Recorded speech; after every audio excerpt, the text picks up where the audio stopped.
नमस्कार साथियों, मैं मनीष भारती संस्कृति आईएएस प्लेटफॉर्म पर आप सभी का स्वागत करता हूं। साथियों, जैसा कि हमारा एक स्वप्न था कि हम आने वाले समय में, कहा जा रहा था 2027 तक या लगभग 28 तक हम दुनिया की तीसरी सबसे बड़ी अर्थव्यवस्था बन जाएंगे। जीडीपी के आधार पर यह बात किया जा रहा था, यानी कि पहले नंबर पर अमेरिका, दूसरे पर चाइना, अभी तीसरे पर जर्मनी था और हम कह रहे थे कि हम चौथे पर हैं, हम जर्मनी को पीछे करेंगे और तीसरा स्थान पकड़ लेंगे।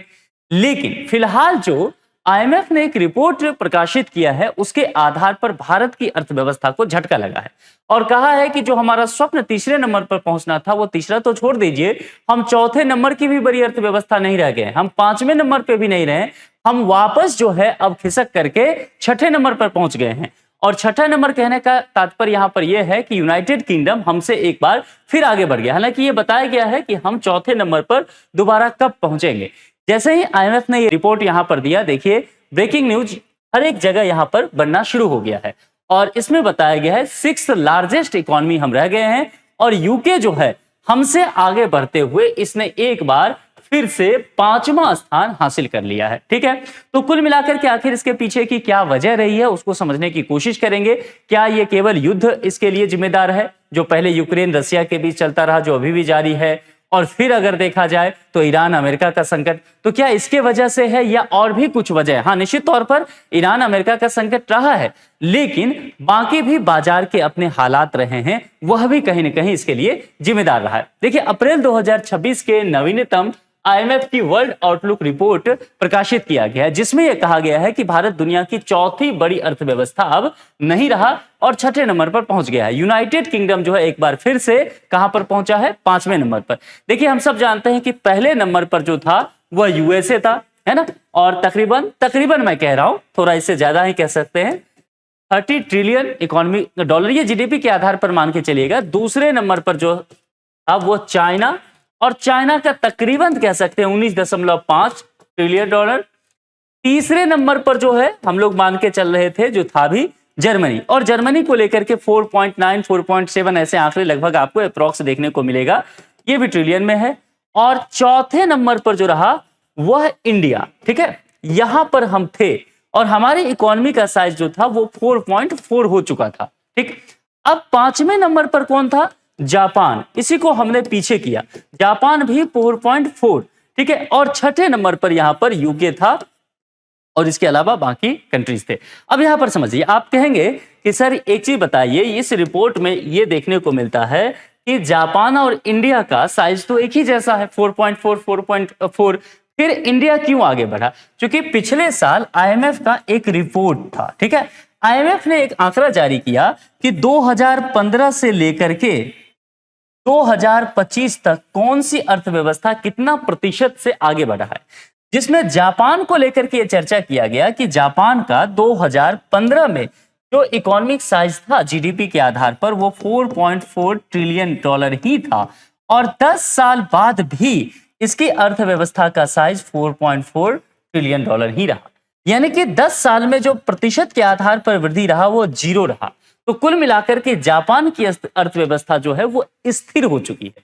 ठीक है, तो इसी आधार पर और कुछ दशमलव के बाद के कुछ अंकों में देखेंगे तो भारत ऊपर भी जाता हुआ नजर आया। इसलिए भारत जो है चौथे नंबर पर आया और कहा गया कि ये जो है, जैसा कि आप देखे होंगे, पीयूष गोयल भी एक बार ये बताते हुए नजर आए थे प्रेस कॉन्फ्रेंस में कि हम 27 के आधे तक, यानी कि जून जुलाई तक, या 28 पहुंचते पहुंचते हम यहां पर तीसरे नंबर पर, यानी कि 3rd लार्जेस्ट इकोनॉमी बन जाएंगे। ये बात यहां पर कहा गया था, लेकिन अब कहानी बदल चुका है। यहां पर रिपोर्ट कह रहा है कि यहां पर आप देखिए, यह जो मामला है, जो आप कह रहे थे तीसरे नंबर पे पहुंचेंगे, वो तो छोड़ दीजिए, अब आप चौथे नंबर पे भी नहीं रहे और छठे नंबर पे आ गए। यूके फिर से 5वां हो गया है और जापान जो है आगे बढ़ के चौथा नंबर पर। शुरुआत की इस 3 पोजीशन में कोई बदलाव देखने को नहीं मिला है, लगभग ये आंकड़े भी यहीं पर हैं। भारत के आंकड़े थोड़े से गिरते हुए नजर आए हैं।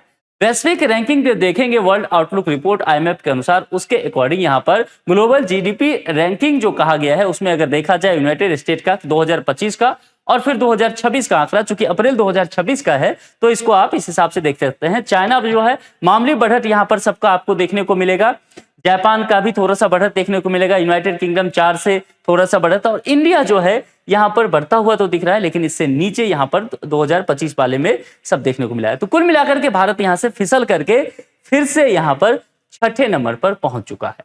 तो हमारी अर्थव्यवस्था के लिए बिल्कुल भी ये गुड न्यूज तो नहीं है, इतनी बात तो हमें समझ में आ गया।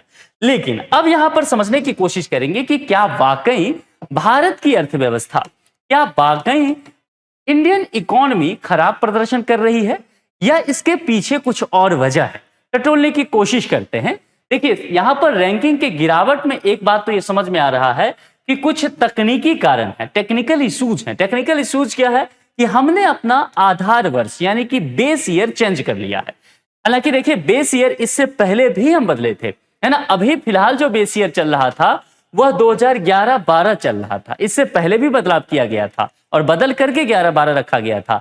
लेकिन अब हम क्या कर चुके हैं, बेस ईयर 2022-23 कर चुके हैं। तो निश्चित तौर पर जैसे ही आपने 22-23 किया तो आपके पास संशोधित आंकड़े आए, ठीक है, और उसके वजह से कुछ गिरावट जो है देखने को मिला। तो यह संशोधन 2026 की शुरुआत से ही प्रभावी है। इसके कारण मौजूदा कीमतों पर आधारित जो नॉमिनल जीडीपी है उसमें लगभग 4% की गिरावट दर्ज की गई। कितने प्रतिशत की? लगभग 4% की गिरावट हुई है। और पुरानी सीरीज में जो जीडीपी 357 लाख करोड़ थी वह नई सीरीज में घट करके 345.5 लाख करोड़ रह गई है। तो लाख करोड़ ये रखिएगा, तो लाख करोड़ जो यहां पर 357 से घट करके 345.5। वजह क्या है कि केवल हमने बेस ईयर चेंज किया है। तो एक बात तो यहां पर जो हमने कहा ना कि दो टेक्निकल वजह है, तो एक तो यहां पर आ गया कि बेस ईयर चेंज करने की वजह से यह कमी देखा गया है। कुल मिलाकर के यहां पर यह आप कह सकते हैं कि अर्थव्यवस्था बहुत खराब प्रदर्शन नहीं कर रही है। मैं ये नहीं कह रहा हूं कि खराब प्रदर्शन नहीं कर रही, अभी आएंगे उस पर भी, लेकिन बहुत खराबी नहीं दिख रहा है ना। यानी कि स्टेबल इकोनॉमी तो इंडिया का दिख रहा है, लेकिन बेस ईयर चेंज करने की वजह से ये कहीं ना कहीं आंकड़ा निकल के सामने आया है। अच्छा, नॉमिनल जीडीपी क्या होता है? यहां हमने इस बात को लेकर के चर्चा किया था कि नॉमिनल जीडीपी में 4% तक का गिरावट देखने को मिला था। अब ये होता क्या है, देखिए सबसे पहले कुछ कीवर्ड इसके समझ लीजिए ताकि आपको मामला समझ में आ जाए। यहां पर कहा जा रहा है कि जब आप नॉमिनल जीडीपी निकालेंगे तो किसी देश की सीमा जो है, जैसे हम कहते हैं कि इंडियन इकोनॉमी है ना, इंडियन इकोनॉमी की चर्चा करते हैं, यूएसए इकोनॉमी, चाइनीज इकोनॉमी। तो जब हम ये वर्ड बोल रहे होते हैं तो हमारे दिमाग में यही होना चाहिए कि उस देश की सीमा जो है उसके भीतर जो बाउंड्री है, मतलब भारत की सीमा, उसके भीतर अब क्या कहा गया है, निश्चित समय अवधि। अब निश्चित समय अवधि आप ऐसे समझ सकते हैं, कोई एक फाइनेंशियल ईयर रख सकते हैं आप, है ना, तो वो निश्चित टाइम फ्रेम हो गया। उसमें उत्पादित यानी कि जो भी प्रोडक्शन हो रहा है उसके अंतर्गत ध्यान देना है। क्या कहा गया है? सभी अंतिम, है ना, और 2-3 बातें यहां पर लिखी गई है। अंतिम के साथ क्या कहा गया है कि भाई गुड्स भी होने चाहिए और सर्विसेज भी होनी चाहिए, ठीक है। अभी आएंगे दोबारा से इस पर हम करेंगे। कुल बाजार मूल्य है, ठीक है, जिसकी गणना वर्तमान बाजार मूल्यों का उपयोग करके की जाती है। तो अब समझ में आया, बेस ईयर 22-23 हुआ है तो उसके आधार पर गणना की जाएगी। अब समझिए फिर से, नॉमिनल जीडीपी क्या होगा? किसी देश की सीमा है, उसके भीतर जो एक निश्चित समय अवधि, तो एक फाइनेंशियल ईयर कोई भी हम पकड़ लेते हैं, ठीक है। अब 2022-23 हमने रखा है तो 2022-23 आधार वर्ष है, उसके बाद की स्थिति हम देखेंगे, कोई भी फाइनेंशियल ईयर लेंगे उसमें, यानी कि अगर हम लेते हैं कि मान लीजिए 24-25 फाइनेंशियल ईयर ले लेते हैं, तो 24-25 का जो फाइनेंशियल ईयर है उस वर्ष में देश के सीमा के भीतर जितने भी उत्पादित, अब क्या होंगे, सभी क्या होंगे, गुड्स और सर्विसेज। ये कैसा होगा? अंतिम उत्पादित, ठीक है। इसका जो कुल बाजार मूल्य होगा, जिसकी गणना वर्तमान जो बाजार मूल्य है उसका उपयोग करके की जाती है, तो नॉमिनल जीडीपी हम फाइंड आउट करते हैं।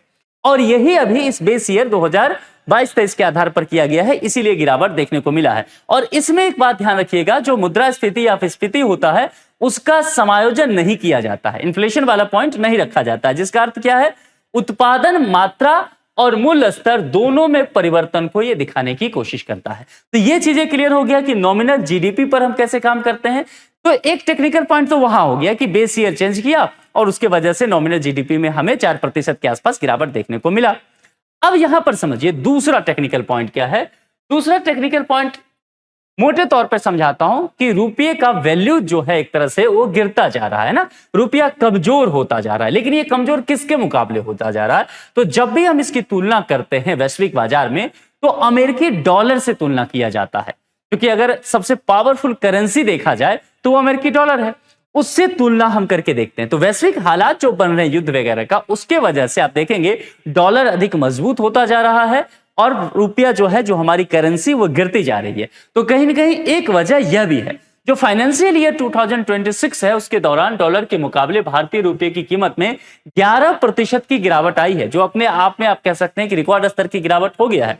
अंतरराष्ट्रीय स्तर पर जीडीपी की तुलना निश्चित तौर पर किसमें की जाएगी? डॉलर में। अभी आपको मैंने दिखाया भी कि, तो मैंने डॉलर में ही सब आपको बताया था। इसीलिए रुपये के कमजोर होने से डॉलर के मामले में भारत की अर्थव्यवस्था का आकार क्या होता जाएगा? छोटा आकार यहां पर दिखा है। अब यहां पर जरा समझ लीजिए कि किस तरह से भारत का रुपया जो है करेंसी, वह डॉलर के मुकाबले गिरा है।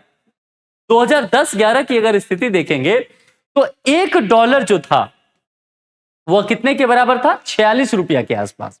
लेकिन यह कमजोर होता गया और 13 में यह 59 तक पहुंच गया, 20 में यह 74 तक पहुंच गया। उस वक्त चूंकि कोविड का फैक्टर आया, तो कोविड के वजह से आप जानते हैं कि लॉकडाउन लग गया, वैश्विक अर्थव्यवस्था में उथल पुथल मचा और यह गिर गया। ठीक है, इसके अलावा 75 कब होता है? 22 में।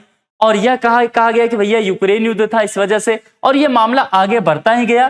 23-24 में बढ़कर के 83 और अभी रिकॉर्ड स्तर पर यह सबसे नीचे गया है 94.82, ईरान युद्ध की वजह से 26 में चला गया है। तो कुल मिलाकर के देखेंगे 46 से यहां पर हम देख रहे हैं कि तकरीबन 95 रुपए के आसपास आता हुआ दिख रहा है। तो अब यहां पर इस बात को समझ लीजिए कि जैसे जैसे यहां पर रुपया कमजोर हो रहा है, पिछले 1.5 दशक में देखा जाए तो हर साल औसतन 4-5% की दर से गिर रहा है और इस फाइनेंशियल ईयर में तो देखा गया कि 11% के आधार पर गिरा है तुलनात्मक ढंग से देखा जाए डॉलर के मुकाबले।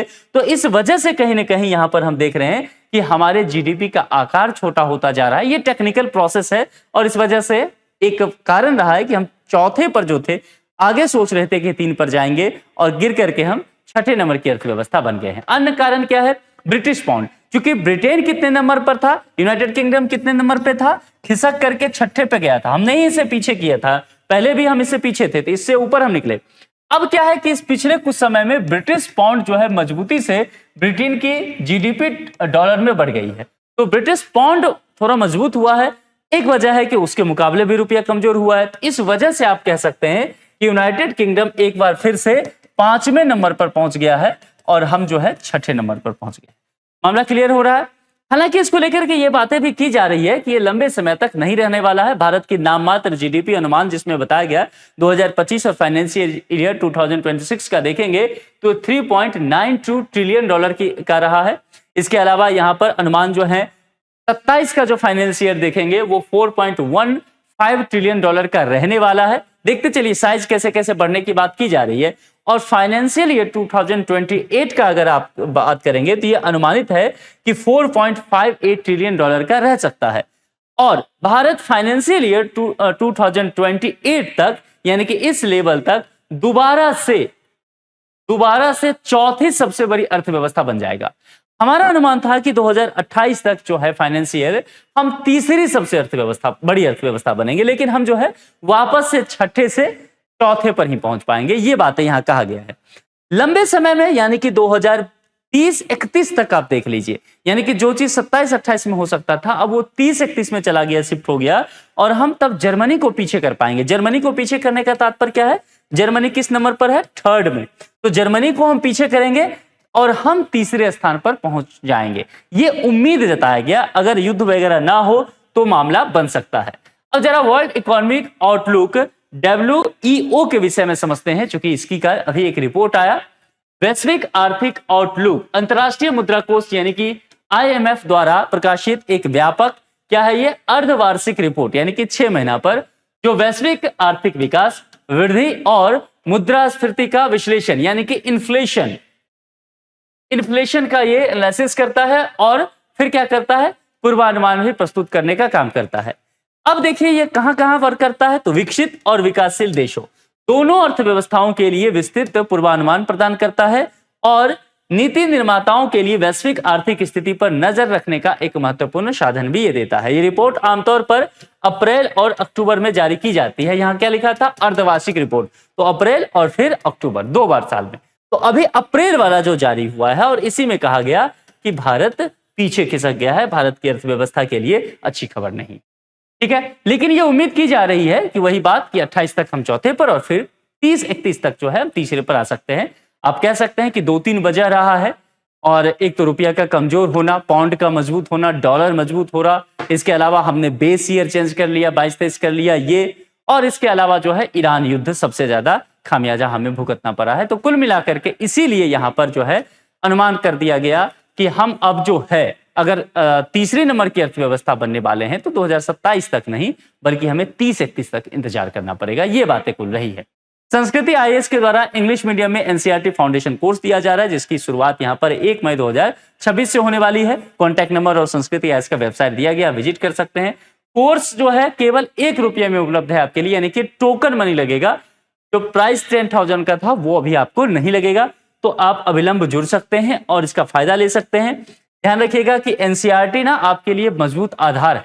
अगर एनसीईआरटी को आप बेहतर से करेंगे तभी आप बाकी चीजें जो पढ़ाई जाएगी, आंसर राइटिंग करेंगे, उसमें गहराई नजर आएगा। तो इस कोर्स को निश्चित तौर पर आप ज्वाइन जरूर करें। ठीक है, आज के लिए इतना ही। जुड़ने के लिए आप सभी का बहुत बहुत शुक्रिया। Thank you so much.